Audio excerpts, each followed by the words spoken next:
안녕하십니까, 강영철입니다.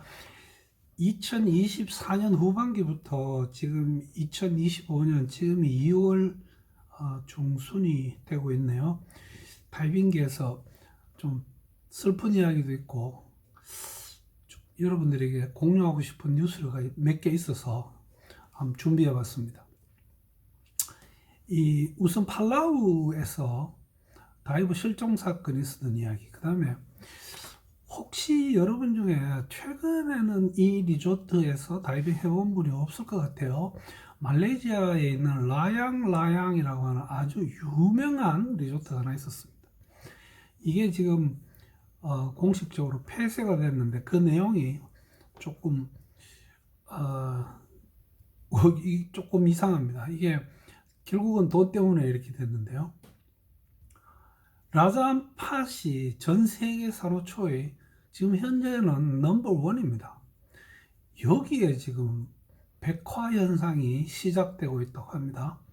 그 다음에 역시 라자안 팟에서 뛰는 그 리버보드 한 척에 또 화재가 났습니다. 그리고 이 세계 최대 가장 큰 산호가 발견됐습니다. 그래서 얼마나 크길래 이게 세계 최대라는 말이 붙을까 싶어서 한번 읽어봤습니다. 이 팔라우는요, 제가 이미 팔라우에서 있었던 1994년 일본인 다이버 6명에 대한 이야기를 별도의 영상을 만들어서 여러분들에게 한번 소개시켜 드린 일이 있습니다.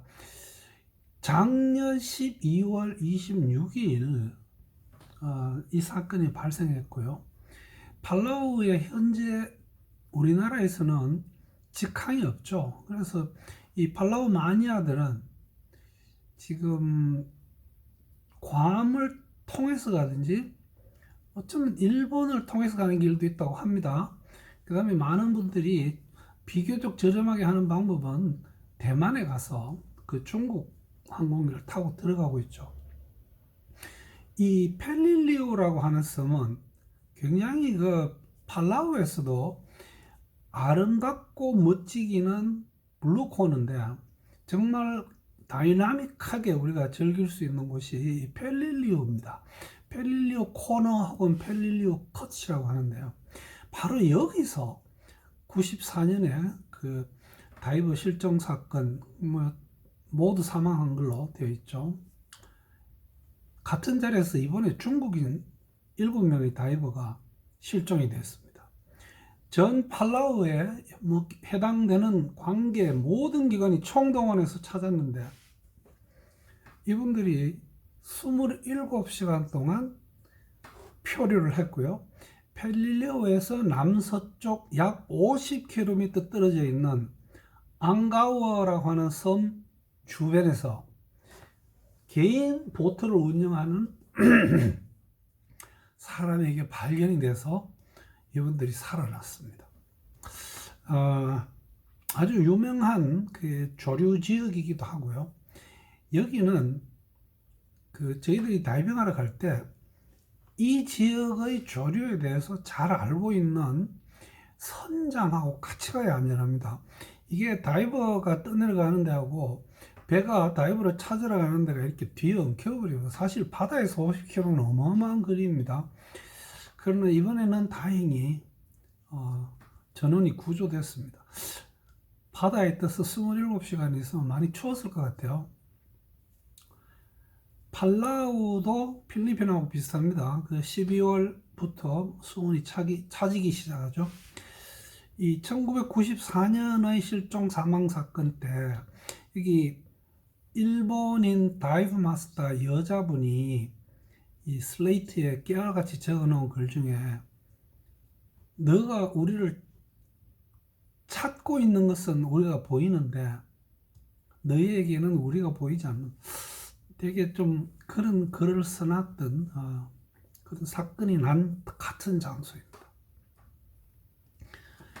이 말레이시아의 라양라양이라고 하는 이 리조트가 폐쇄됐는데 이 라양라양이라고 하는 이 섬은 이게 어떤 면에서는 인공섬이기도 합니다.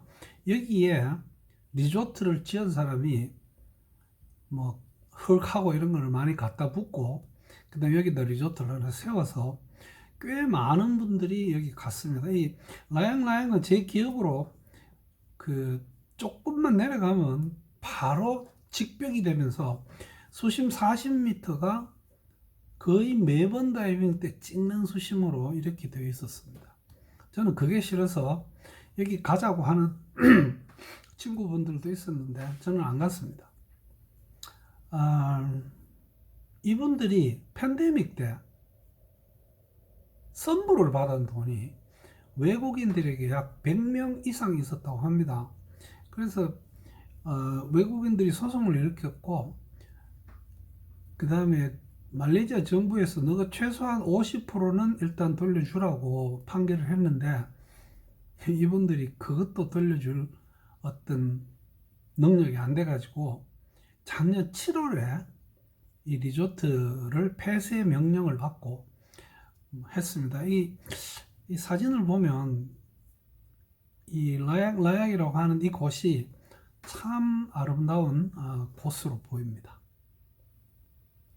우리도 이 팬데믹 때 돈을 미리 지불했던 어떤 그런 문제 때문에 여러 말들이 많이 나왔었죠. 근데 저는 뭐 고맙게 그 라자암팟에 미리 예약했다가 100% 돈을 다 완불하고 한 4년 정도 기다렸는데 다행히 그 운영해 주시는 강사님께서 저희들 그냥 다 받아 주셔서 가서 재밌게 다이빙하고 왔던 그런 기억이 있네요. 라자암팟에 이 지금 지구 온난화 탓에 전 세계적인 이 백화 현상이 문제가 됩니다. 제가 작년 봄에 아닐라오에 갔다가 이게 되게 심하다고 느껴서 그 리조트 운영하시는 박 사장님하고 이야기를 하고 박 사장님이 아닐라오 시장하고 이것을 의논했습니다.